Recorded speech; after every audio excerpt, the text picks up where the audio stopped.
Sa episode na ito, ang pagdating namin sa puerto at pagkarga ng sangkaterbang mais. Tawag nyo, patigil nyo! At ang paano kami nakaiwas sa mga bagyo na sumalubong sa amin.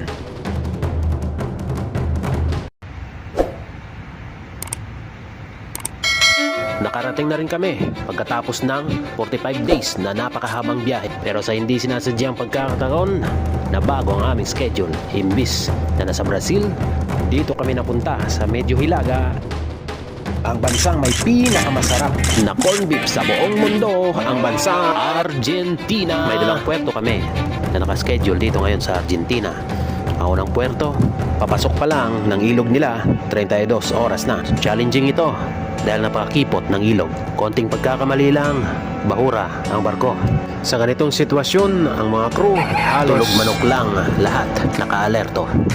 Alerto lang ang pag-uusapan, hindi magpapatalo ang aming tatlong matitikas na helmsman sa buong duty nila na 4 na oras nakapokus habang nakatayo at nagmamaneho ng barko. Nakakapagod naman talaga. Saludo ako sa inyo mga sir. At alam nyo ba na ang Argentina ay pang-4 sa buong mundo na producer ng mais? At yan ang ikakarga sa amin sa puerto. Malaki na ang kanilang ibinagsak sa world ranking sa pag-produce ng mais at iba pang uri ng grains. Naungusan na sila ng China at Brazil at ibinahagi sa amin ng aming piloto na ngayong taong 2023 ay umangkat na sila ng mga mais at iba pang grains sa bansang Brazil. Dagdag pa niya, first time sa kanilang history na kapag-angkat sa ibang bansa. Deforestation na global warming ang itinuturong dahilan ng paghina ng kanilang production. May 4 lang kami na araw para magkarga sa puerto na to. Kaya nung nakadikit ang barko at na-secure ng mga lubid, operation karga ang kasunod. Sa puerto na to, conveyor ang kanilang gamit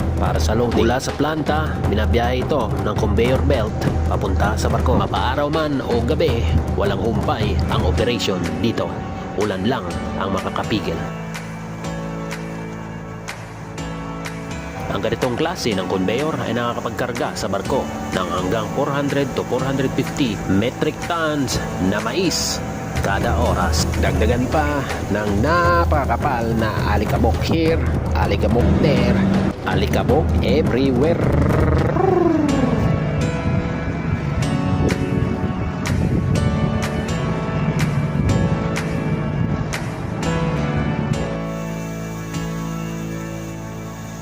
Kapag napuno na ang aming mga bodega, i-deliver namin ito sa ibang bansa. Pero sa anong purpose nga ba? O saan gagamitin ang sangkaterbang mais na ito? Dito na yun ang gagaling ang kinakain at ang paborito nyo, boy, bawang. Siyempre, joke lang yon. Ginagamit ang mga mais na ito para sa inyong mga poultry at mga babuyan sa inyong mga bahay. Sa maiksing salita, ito yung mga binibili nyong feeds sa mga tindahan. Ito na yung sinasabi nilang ginapiko, ginapala. Puno na halos ang mga bodega. Sa ganitong pagkakataon, pinapahinto muna ang loading operation para ipatag o pantayin ang mga kargada. Trimming ang tawag dito.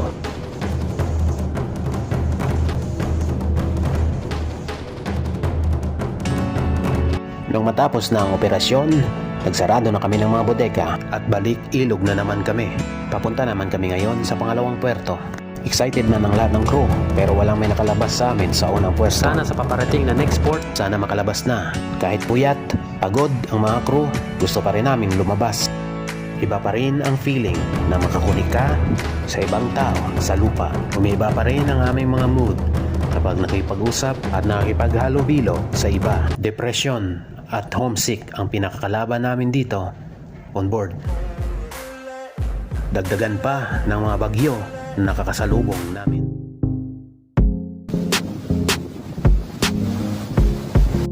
Mahiwaga ang dagat. Nagbabago ito oras-oras, mino-minuto. Kalmado sa ngayon, maya-maya lang ganito na ang itsura. Nagpapasalamat kaming mga marino sa mga makabagong imbensyon, gamit at instrumento ng barko. Dahil dito, malayo pa lang ang masamang panahon o bagyo, nakakapaghanda at makakaiwas na kami. Ang tanong ng mga bawat marino, Bakit nakakaisip lang ng mga magandang negosyo ang mga seaman sa tuwing masama ang panahon? Tara, tanungin natin sila sa plano nilang mga negosyo. Paalaala, biruan lang ito ng mga seaman sa tuwing masama ang panahon. Ano ba magandang negosyo? Naisip mo? Para sa amin yan, bigasan, tubigan. Kalukan. Alam mo ng bata. Hardware ng real estate. Mini market. Sobra. Iba-iba ang mga sagot. May mga pang small time o big time na rin. At meron din naman mga pang entertainment na tirada. Beer house. Gay bar. Gay bar. Siyempre, hindi lahat negosyo ang iniisip. May iba naman na Negosyo? Tawag sa akin? Magturo na lang sa eskwelahan. Mas malaki pakita. Kahit anong business yan, na token. kahit anong business.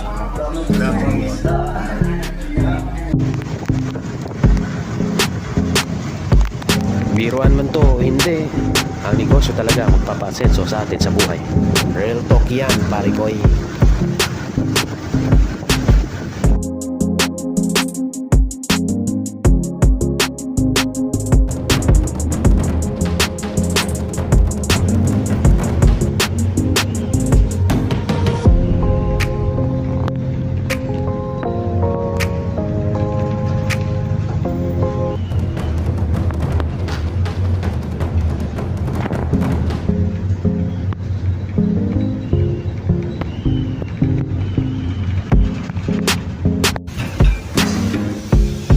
Yan na.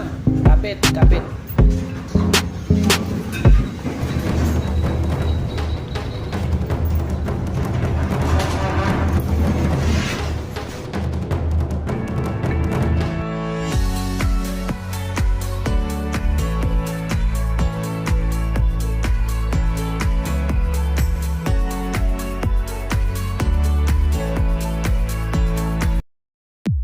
At abangan nyo ang susunod. Samahan nyo kami sa unang labas namin. Mag-shopping, mag-grocery, uminom, kumain, syempre, mang-chicks. Joke lang. At pumunta sa mga ganda nilang lugar na malapit lang sa puerto.